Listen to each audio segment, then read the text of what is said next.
why are we setting ourselves up for failure just to have these like big goals? Then we're just in a constant state of failure. And what you're actually learning is that you are a failure. There's value in setting these like mini goals on the way to the big goal, because when you start achieving and when you start seeing success, that is like the catalyst for a lot of motivation. Hi, guys, and welcome back to the Thick Thighs Save Lives podcast. I'm Kelsey, and I have Aisha Zaza on with us today. And I'm super excited to talk to you and touch base with you again after the last time we've met. Yeah. Hi, Kelsey. So great to be here. Thank you so much for having me. Of Um, course. I love how we met, actually. That's like such a memorable time, like right before the pandemic on the show. I don't know if you want to like bring that up at all, but that was such a fun experience. Oh yeah, like I don't. Sometimes when I think back, like I was talking to someone the other day, and I was like, "Yeah, I was on this show one time. Like it was just a wild ride of like, hey, we're gonna go out to LA and then like just be on this show." And I don't know if you knew, like I didn't know what this show like entailed when I went there. So I was like, "So what are we gonna do?" And they were like, "Yeah, it's gonna be like." An intense game of like tag kind of with like obstacles, and I was like, I don't know. This will be cool, but like let's try it.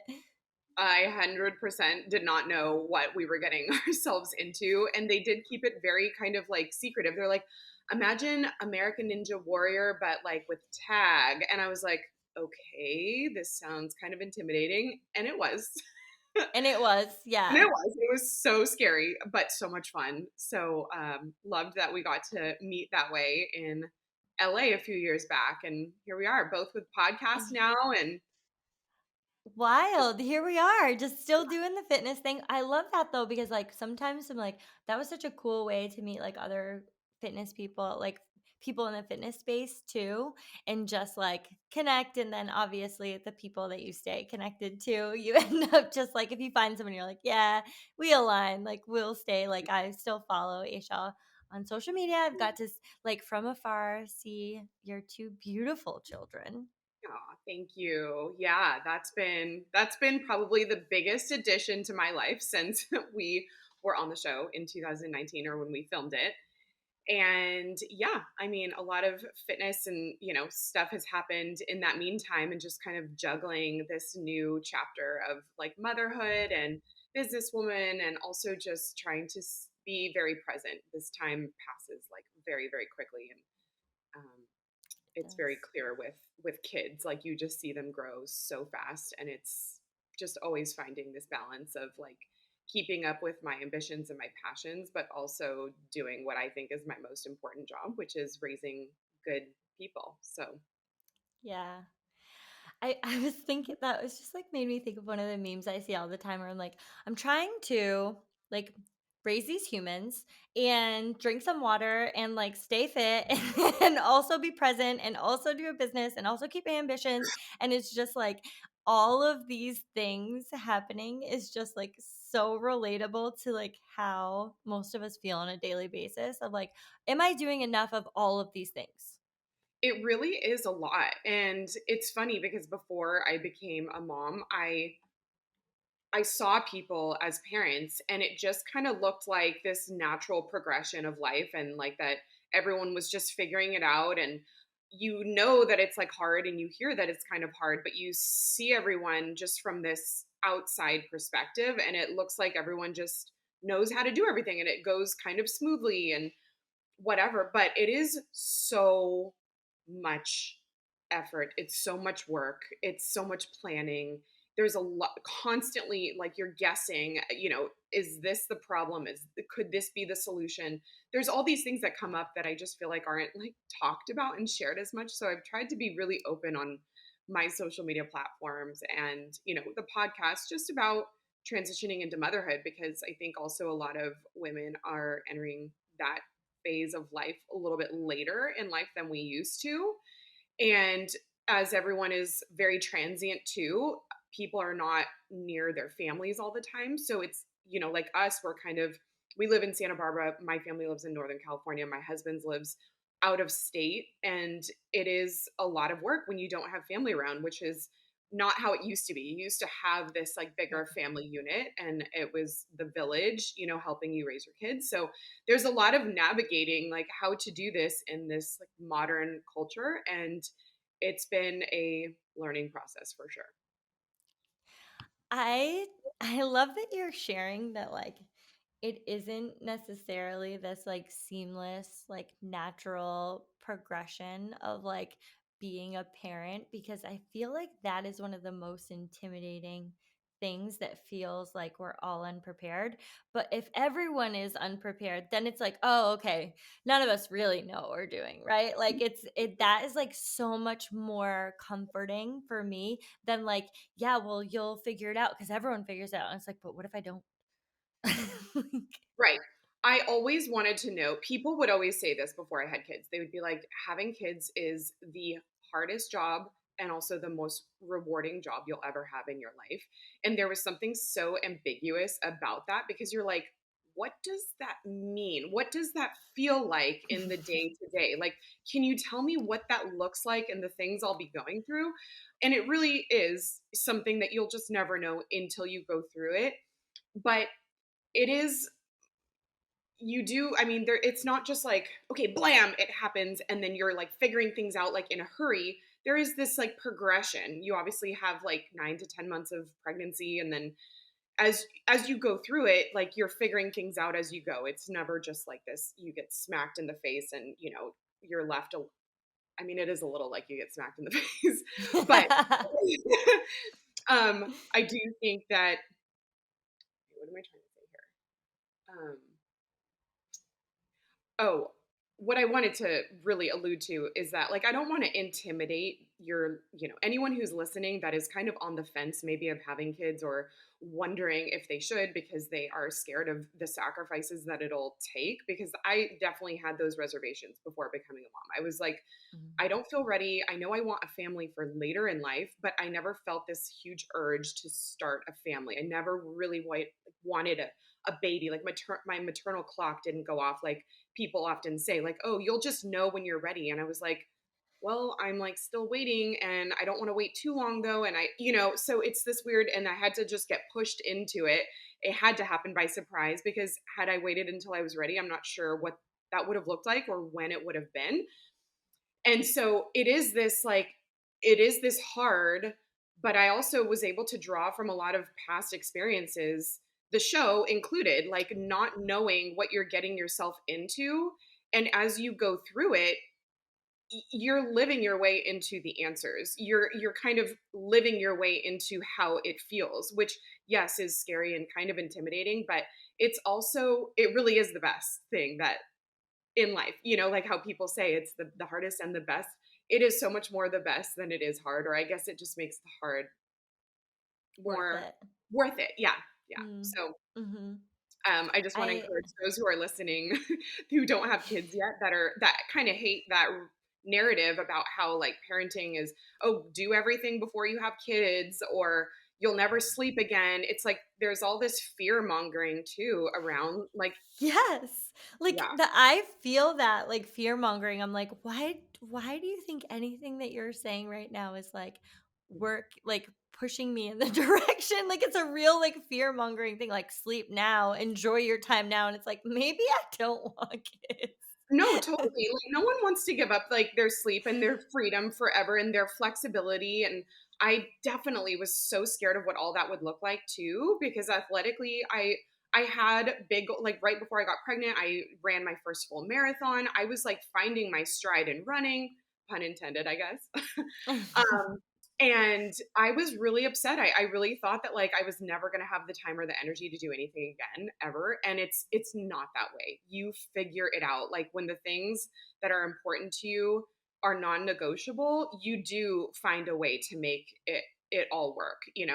And no one also really talks about how your priorities kind of shift a little bit more willingly than you Mhm. anticipate before you have kids. Mhm. So I just want to say too that it's like you kind of want the ways that your life is changing more than you do before it all happens, if that makes any sense. Yeah, no, it 100% does. And I do want to talk to you a little bit. Like, you work with a ton of people and you have helped a lot of women kind of get to or like reach their goals and working with them to get to their goals. Can you tell us just a little bit about your journey and how it led you to your passion with helping others? Yes. So I have always really loved inspiring people to step outside of their comfort zone and to kind of push their limits, whether that is in fitness or just taking the road less traveled in any way. I just really love showing people what they're made of, I guess. And so through my own business venture with my network marketing business, I kind of stepped into this place of empowering people to create life by design, if you will.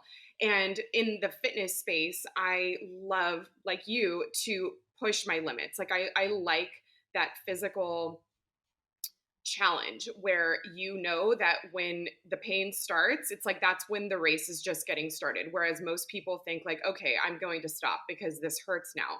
It's like, no, that is your sign to keep going to some degree. And so I have a long-standing background with CrossFit for 11 years. I played sports in high school, and I think like most adults who don't continue on to play college sports in college and thereafter who still love to be competitive, CrossFit is a perfect fit because you get that push from the community, and the workouts are very challenging, and it's just really fun to see your progress. But I never loved running. Also, like most CrossFitters, they're like, Murph. It's funny. I have plans that weekend. No, so I always loved the idea of running though, and whenever I would visit beach towns like LA or San Diego, I loved when I went down to the beach and saw people running along the bike path, and it just looked like such a healthy lifestyle. And I was like, man, if I ever live by the beach, like I'm going to take advantage of that. And this is exactly how I would want to live my life. So fast forward to the end of 2016, my husband and I moved to Santa Barbara from Lake Tahoe, and here I was in my beach town, and I still was like not out there running. And really, it was because I had this big expectation that in order to be a runner or for that to count for me, to count for what, I'm not sure, but I had this like arbitrary number that I had to go out and run 5 miles if it was like a good enough workout or if I was doing enough. And I really was missing the point because it should have been about getting out consistently, but instead I would get out there sporadically and try to run 5 miles, which I couldn't, and it hurt and I didn't enjoy it. So, anyways, a couple years later, I was like, I need to just drop this expectation that I need to be taking like these quantum leaps towards like running these longer distances than I can. And I just went out and started running like 1 to 2 miles at a time until that felt really good. And then I was running 3 miles. I would add a little bit, for like one run a week. And I would still just build my base, like where 2 miles, I would be able to go and do that, like no problem. And I ended up working my way up to a half marathon within like 6 months of like starting this, releasing my expectations of what it looked like to be a runner. And after that half marathon, I just had this like wild thought that I was like, could I do what I just did one more time? Like, could I run 13.1 miles again? Instead of looking at it like 26.2 miles, I was like, could I just do it one more time, what I just did? And for some reason, that felt a lot more palpable to me. And so I then couldn't unthink this idea of running a full marathon. And I went online to see what races were within like 12 to 16 weeks out. So that way I could have like a proper training block. And it happened to be that the LA Marathon was like perfectly timed if I registered like right then and there and started training. So I went through, I basically just pulled the trigger right there, and my stomach kind of dropped. I was like, what am I doing? Then all of a sudden it was like, no, it is 26 miles. Like, get ready. And I had such a transformative experience in training for and running my first full marathon. And I really wanted to find a way to scale that experience and give people what I got out of staying consistent and following through with something because I said I would. How often do we say, Mm. we want to do this, and then like a week into something, it's like it just teeters out, or we say we want to make a lifestyle change and we don't see the results right away. And so naturally we start doing less and less of the efforts that will get us to where we want to be, which ensures like that we will not find the results we're looking for. So I was like, I'm going to do this and I'm going to do it like correctly. I'm going to keep my promise and like every run that I'm scheduled to do in this training block. If it's raining, if it's the sun is out, if I'm traveling, like I am not negotiating with this. Like I want to prove to myself that I can do it. So, about probably 9 months later is when I came up with the idea of my podcast, which is called the Mindset Mile. And I was like, it just came to me like a bolt of lightning. I was actually visiting some friends in San Diego and I was on a walk. I was kind of in between like visiting some people and I was on a walk by myself. And it just was like a bolt of lightning. I was like, oh my gosh, I'm going to make a podcast and I'm going to make it a challenge where the first 30 days are bite size, episodes talking about personal development. And the call to action is going to be for the audience to run or walk 1 mile a day while listening to the podcast. And the whole concept behind it is that it's so easy to do, right? Anyone can walk or run a mile a day and they can do it from anywhere. They don't need anything else but their body and headphones if they're listening to the podcast. But it's so simple to do that it's equally as simple to not do. But therein lies Mhm. the difference. That is the slight edge of your habits and how consistency will either work for you or against you in whatever you're doing. So now the podcast is season one is the first 30 episodes, which is the Mindset Mile Challenge. So people can pick that up from any time. They can start from episode one and start it at any time, or you can sign up for my newsletter and weekly you'll receive like the next 7 episodes. That way it's like super easy to find and not lose track of like where you're at. And it's been really cool to see how many people across the world have taken me up on this challenge and how their lives have changed because they showed up every day like they said they would. And the podcast is coming up on its 100th episode and 2 million downloads, which is just such a cool milestone that I never saw when I first started it. So that's kind of the background of kind of me and a little bit of my fitness story and like how I came to be into this like kind of more coaching space with mindset and fitness.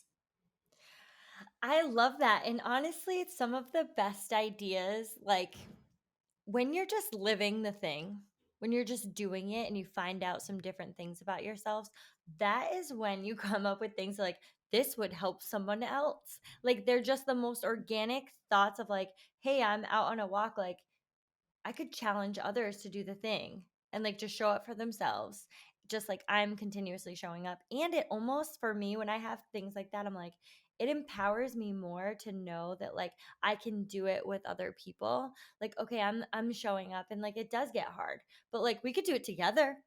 Like I could share this with Exactly. someone, right? And then Exactly. like, And naturally, that is I think what a lot of people ended up doing with the podcast is that they would find it and they would find a friend to do it with. And it's accountability is really huge because it's like you're the first one that's going to bail on yourself, but you're not going to yeah. bail on someone else that's also in it. So I do think that that is how it started to gain a lot of traction, is because people were doing it in groups or with someone else.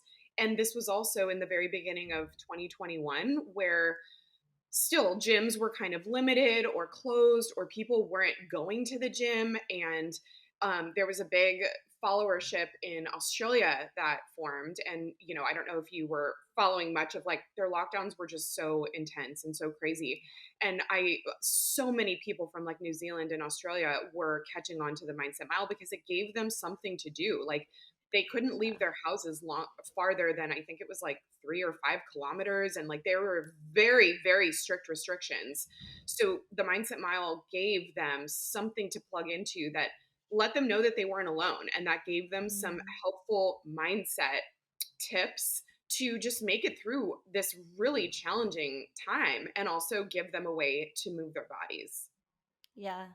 Yeah, it's such an important time. So you talk about the mental aspect a little bit. So I want to dive into that a little bit more when it comes to the mental aspect and then also habit building. What do you think are the most common mistakes people make when trying to implement changes like without addressing the mental aspect? I think well, there's a few things that I see most in a failure to launch, we'll call it, or failure to stay, because a lot of people Yeah. start things and not many stay with them. And I think there's a few things that contribute to that. One is that people aren't prepared. And someone once told me about the 6 P's, and the 6 P's are proper preparation prevents piss poor performance. And that always has stuck with me when I want to start something that I am committed to doing. If you're starting with like your same old habits and you're like, I'm just going to try harder this time to show up, or I'm going to will myself more to, go to the gym 5 times a week, or I'm going to try harder to not eat the candy or the junk food. Willpower only gets you so far. There really are other elements to breaking bad habits that beating yourself into submission is not going to do. And that, in fact, that perpetuates this cycle of failing like shortly after starting, is because you find yourself getting really upset and really disappointed, and you're like, see, I can never follow through with things. I knew this was going to happen. Where the New Year's resolution comes around, 2 weeks later, people are not finding themselves at the gym as frequently as they wanted already, and then they just throw in the towel. They have this like all or nothing mentality, and I think that knowing that doing something is better than doing nothing when it comes to staying consistent, and Mhm. also just managing your expectations of what you're able to do, whether that's with your time and also the results that you're getting. Like if you're expecting to lose a bunch of weight in 2 weeks or 30 days, you're kind of shooting yourself in the foot. Yeah. The physiological change that happens when you're losing weight and you're getting into the shape you want takes months and years to build. So having patience, I think, is a really big thing, and really letting go of that all or nothing mindset, like I said.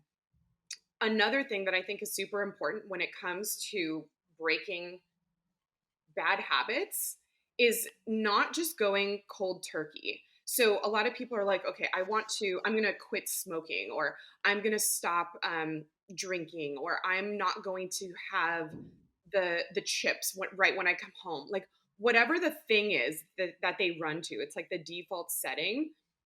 Instead of just quitting it and expecting yourself to be able to follow through with that without any hiccups or bumps in the road, instead, replace the habit with something else. So maybe instead of the, chips or the candy, you know, fill your bowl with some pistachios, or like some other kind of like a healthier, maybe it's like some cucumber and hummus, or instead of just reaching for whatever the junk food is, replace it with something. Maybe instead of having the cigarette, it's going for a walk around your office building. Like doing something else replace the bad habit with something, instead of thinking that you can cut it out altogether, because you're so much more likely to go back to it and default to those settings.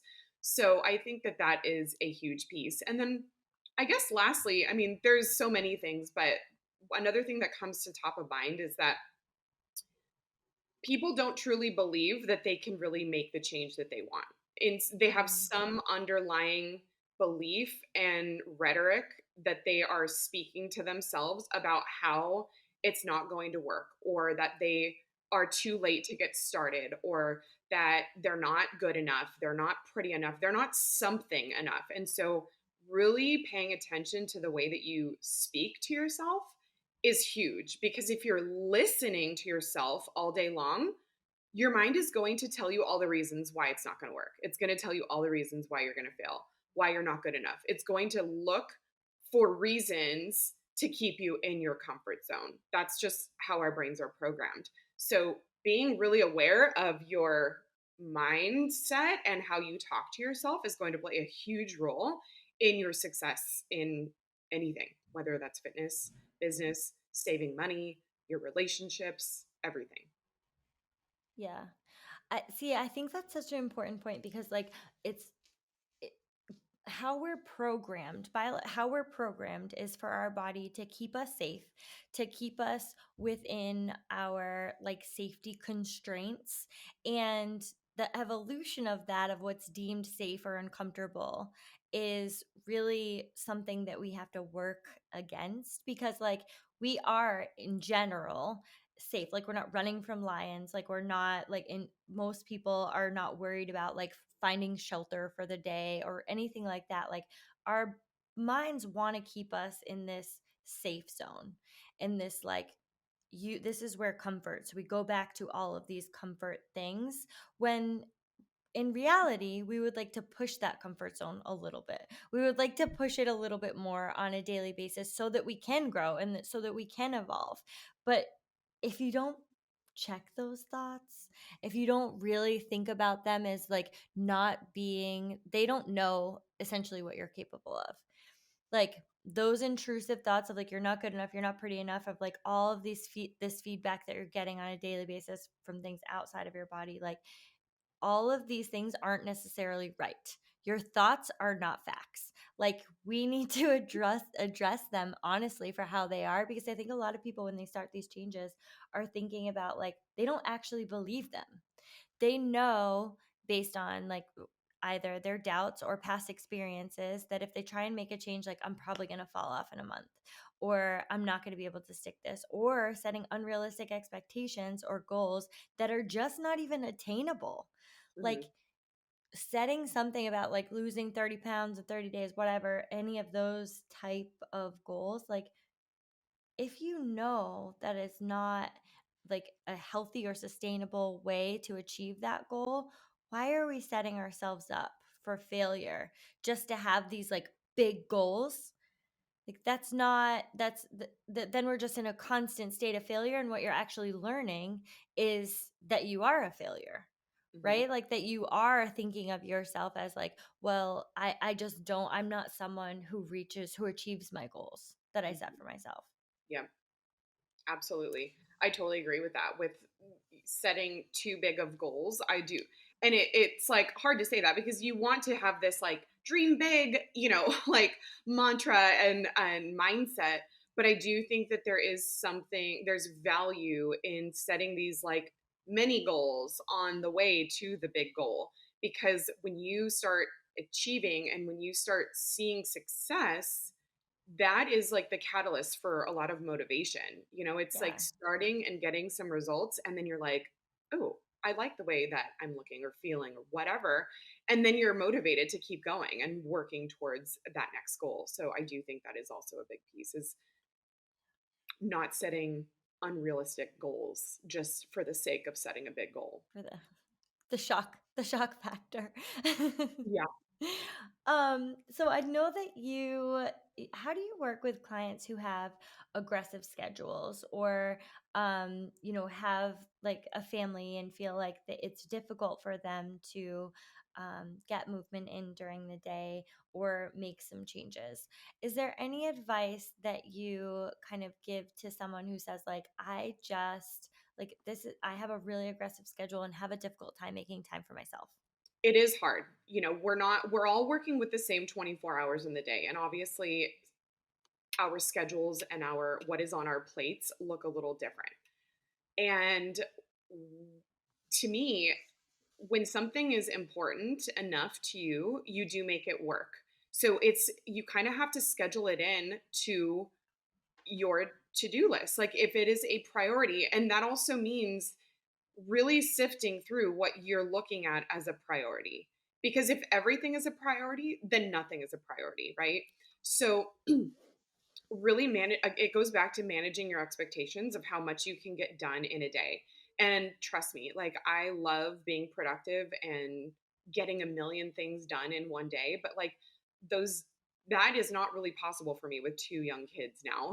And so I really need to look at like, okay, what are the most important things for me in my life? And like this isn't just about like me getting exercise today and like gains, right? Like this is not about the here and now. This is about the longevity of my life and like how I want to feel when I'm older. Therefore, it is a very big priority to me, and there are days where I can't get to the gym or I don't get movement in, and I am okay with that. I think just stepping back and being like okay with life happening because we're not robots.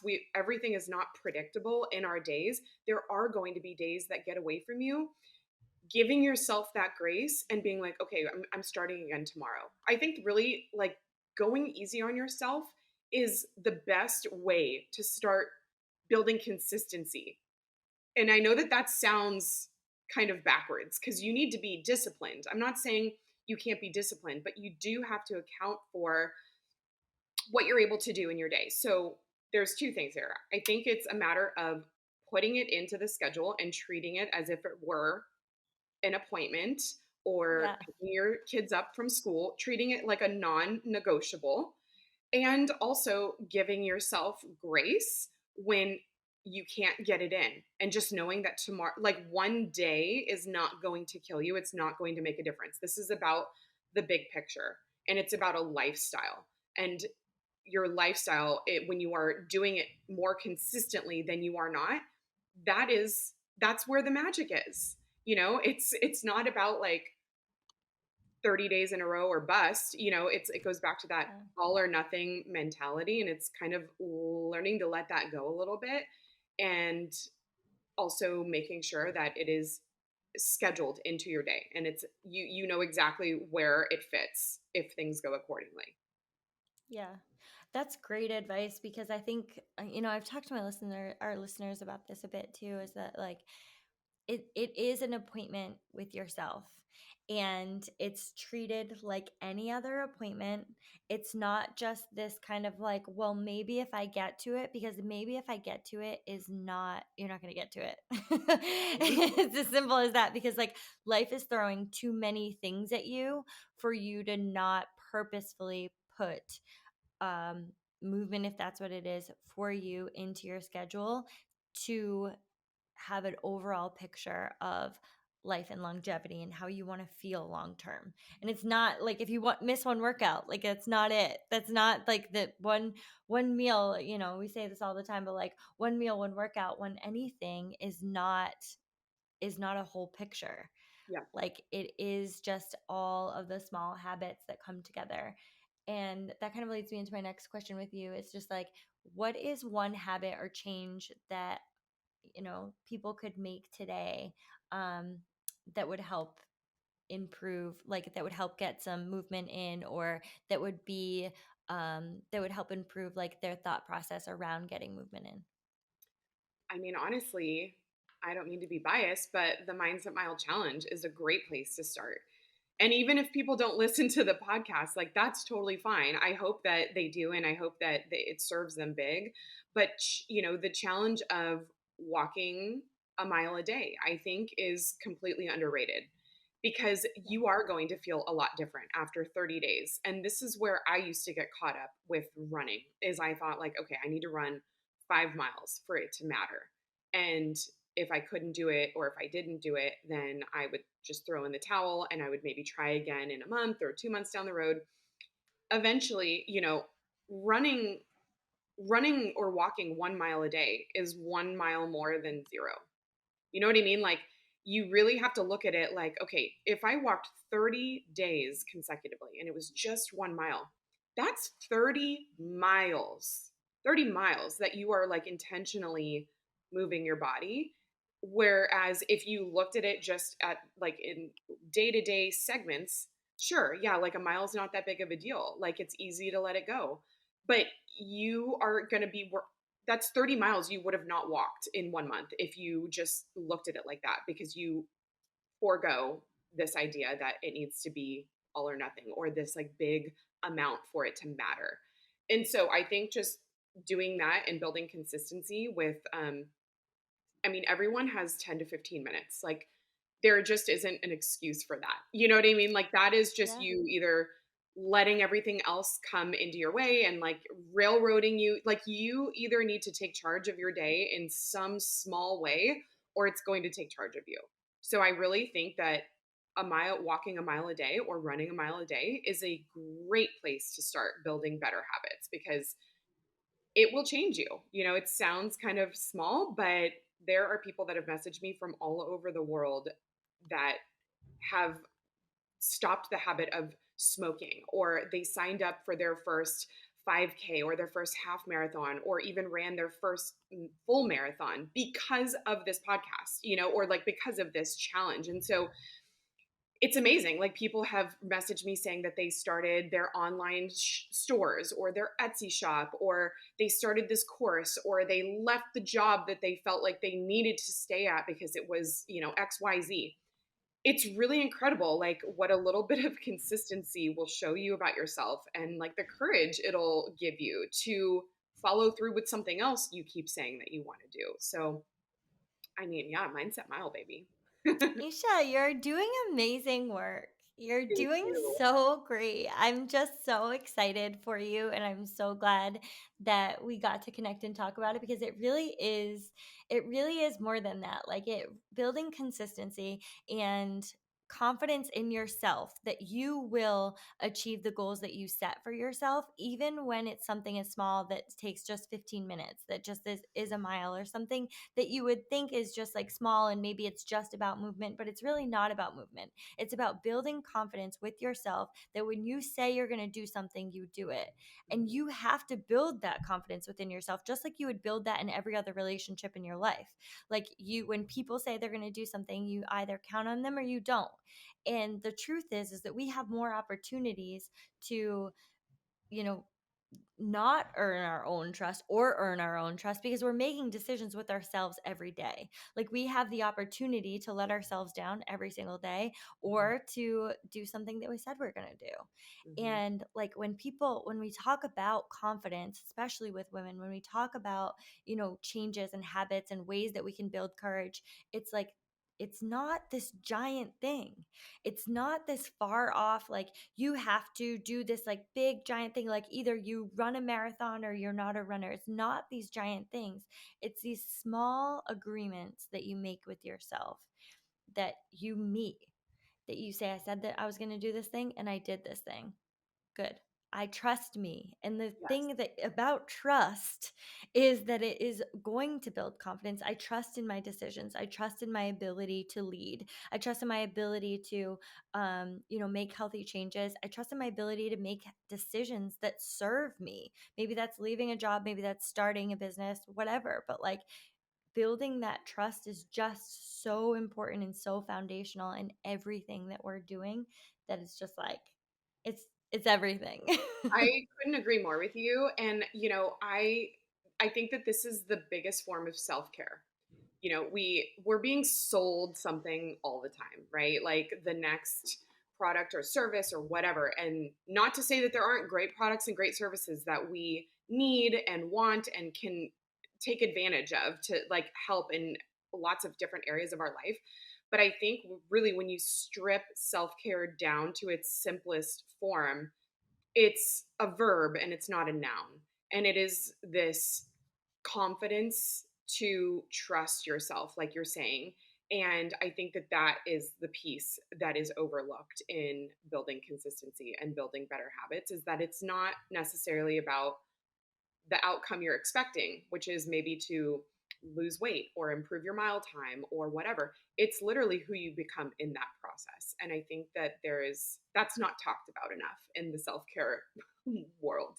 No. So that is No, really it the is place not. that I want to encourage people to come from, is trusting and committing to the process instead of being so results driven, because that's where the magic happens. Yeah. Yeah, you are so right. So before I tell my listeners where they can find more from you, I wanted to. So we're starting this new segment at the end where we just ask people. Um, It's called Lift or Drop. So, just a little insight into your day or your week. What are you lifting or bringing into next week? And what are you dropping? What are you leaving behind? I'm going to start with what I'm leaving behind. I'm leaving behind expectations for my 3.5-month-old son who is keeping me up a lot at night. I think we're going through the 4-month sleep regression a little early.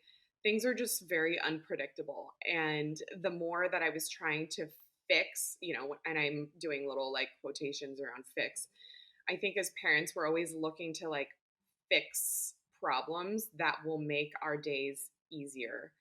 And the more that I was trying to like fix things, I was like, okay, I'm going to try this throughout the day to help like his sleep at night, or I'm going to do this. I really was getting myself so worked up and very frustrated because I was up again, all night. And there are days where I'm just so tired and I'm like, I become resentful because I'm like, nothing's working. And it's like, this isn't a matter of making something work. This is just like a developmental process that he needs to go through and that I need to lean into instead of resisting. So I'm going to I'm dropping expectations of how my day will go and how my nights will go with my sweet little boy Oliver, because that is just, yeah, that's a mind game in and of Yeah. itself. So that's what I'm dropping. What I'm lifting is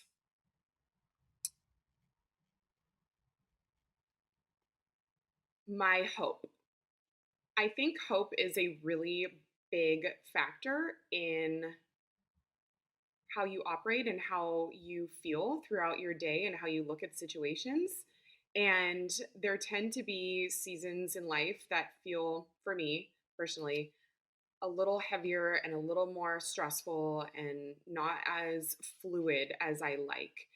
And I then start to compound problems and I go down this like spiral of what is known as like future tripping. I like think of future Aisha Mm. problems and it makes me feel like this is my new reality, that like this is the way that things are and this is the way that things are going to be and I'm going to feel this way forever. And it's this snowball effect.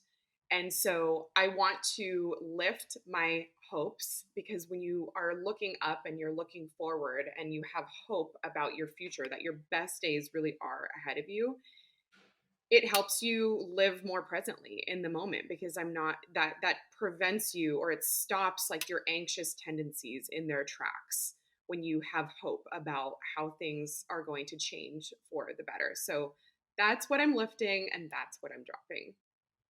I love that. Thank you so much. Yeah, those are amazing. I'm gonna steal some of those. Oh, Um, yay, good. I love it. Can you tell everyone because they want to hear more and see more from you? Can you tell them where they can find you? Yes. So find me on Instagram at Aisha Zaza. That's AISHAZAZA. And then they can also find the podcast, The Mindset Mile, anywhere podcasts are listened to. And you can also drop me a quick hello if you want to email me at aisha at themindsetmile.com. And when people subscribe to my newsletter, which is, just to get through the first 30 days of the program, there's an email sent once a week that has the 7 upcoming episodes. They'll also receive a free downloadable journal insert that prompts them. I'm really big on like journaling and writing things down. So it prompts it. There's 3 prompts that they can finish within like 3 to 5 minutes every day. About what they're grateful for, what they took away from that episode, and just another habit stack to help them throughout their day. So I can't wait to I connect and love start that. reading. Yeah, I love that. Definitely check her out, guys. I'll put some of those in our show notes just so they can kind of like easily find you. So if you're listening, you can check that out in your show notes if you can't, if you're driving and you couldn't write it down. But definitely check her out. And thank you so much for coming on. Thanks, Kelsey. It was so great to connect with you, and we'll chat soon.